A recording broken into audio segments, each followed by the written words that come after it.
French. A sauterne, isn't it? Absolutely. If I'm not mistaken, this is not Lord Mortimer's favourite wine. It is yours. In his absence, I have taken the liberty of making a slight deviation from the rule, but I count on your discretion. Don't worry, I appreciate the same grape varieties as you. I remember the last time we tasted that nectar here at this table. The finest minds of the century were present. And the last time we drank it, the orphanage in Bloomsbury was still in ruins. Would you repeat that? Oh, well, I put some small effort into the work.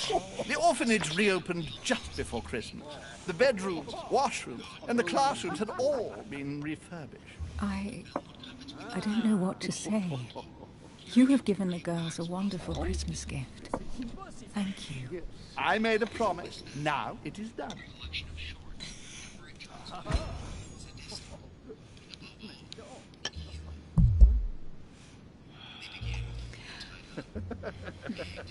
Is everything all right? Yes, thank you.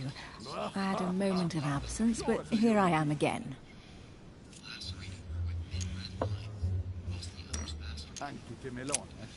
What do you think of Volner? Many believe he is the real leader of Prussia. A charming man, but with an iron fist and a velvet glove. I also know he's famous for his love of the hunt, in all its forms. Of course. Oh, dear. Lovey-dovey cat. My friend. Have you any information on this Napoleon? Yes, I heard the news. What a Certainly not. He's just a soldier, not even a high-ranking one at that. I'll bet he's just here for some minor business. I wouldn't be so categorical. No one is ever invited here just by chance. You'll see. Monsieur de Richet, it would seem we have common interests. Could we speak in private, please?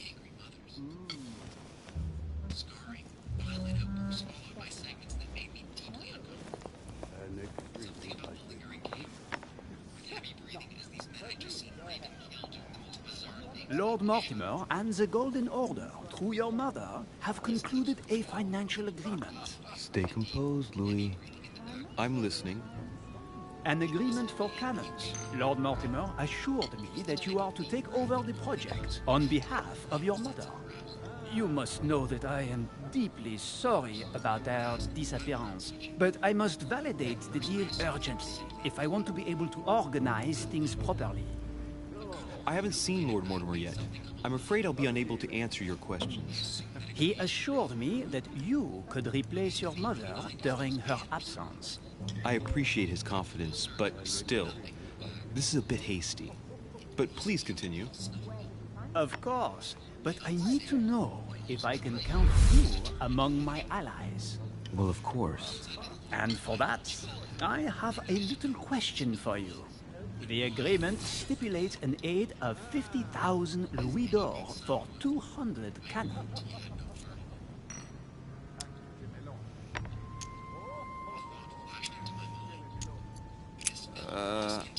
I don't know. Maybe you ought to speak to my mother. Oh, what a pity. I was hoping you would be up to the challenge. Too bad. I have one last question I would like to pose to you. We don't know each other yet, you and I. And I need to make sure that we both share the same vision for the future of France. Given the hard times that have befallen our beautiful country, what do you think it would take to restore its luster? The revolution was a good thing, but it gave birth to a monster. We must overthrow the new system in place. Ah, you are right. Monsieur de Richet, I am reassured. I am very happy to have met you. Lord Mortimer was right to put his trust in you. I hope to work with you in the very near future. I would like to thank you for your support by offering you this humble little gift. Reflections on the Revolution in France. Monsieur Bonaparte, I thank you for this gesture, and please know that I, too, am delighted to have met you. My friends, I would like to say a few words, please. I would like to thank Lord...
Hello?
Mortimer, and you, Sir Holmes, for bringing us all together here. Those of us for whom it is not the first time here, like me, are all trembling in sweet anticipation of the arrival of our host. For the rest, I would like to reassure you that Lord Mortimer always has a few surprising projects to propose. But I can assure you that each and every one of us has always benefited from them. The last time I came to this place, Lord Mortimer offered to help me in my electoral campaign for the presidency of the United States. And it is eminently clear that his support was an invaluable aid to us. We are here among like-minded people. Hide the conflicts in which some of our nations find themselves at present.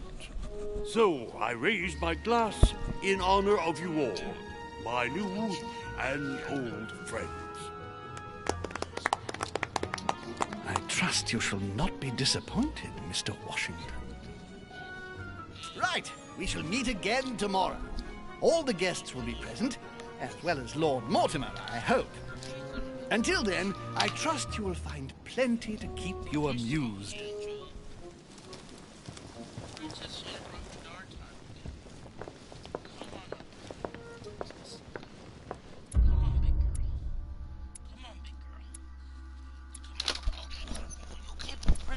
Princess.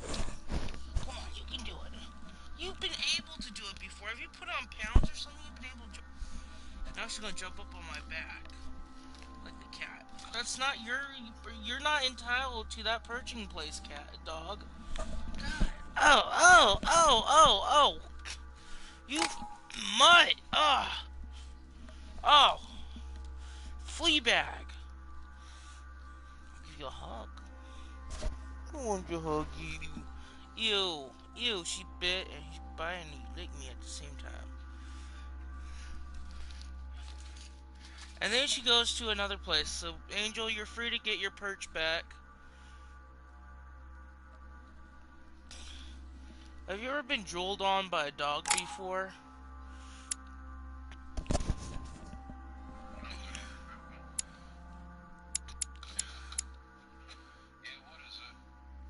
I just need somebody to chill with. I'm bored.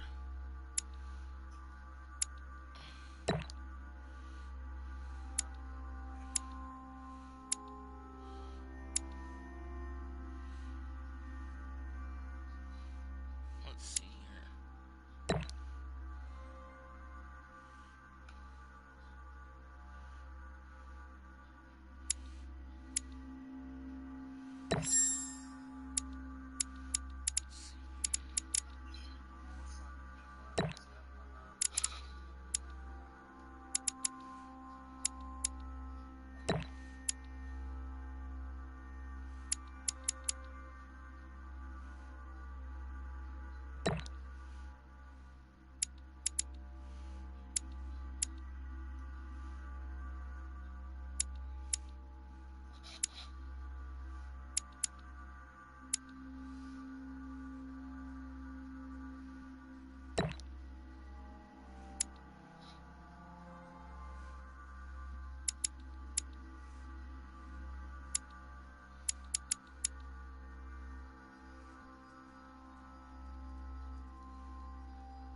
Who you playing with on PS4? You got a party chat going?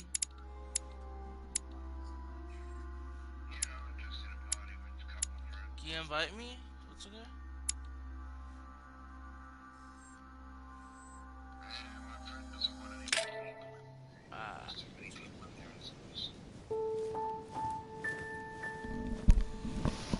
Princess, you better behave if I invite you up on my bed. No more Alright, like let's extreme recap. face licking. Before dinner, I was going to investigate my mother's message. I've got to find the place where all eyes size you up. I'll grab your tongue though if you keep at it. Come on, girl, up on the bed. One peck on the cheek. Don't give me like a million little pecks on the cheek.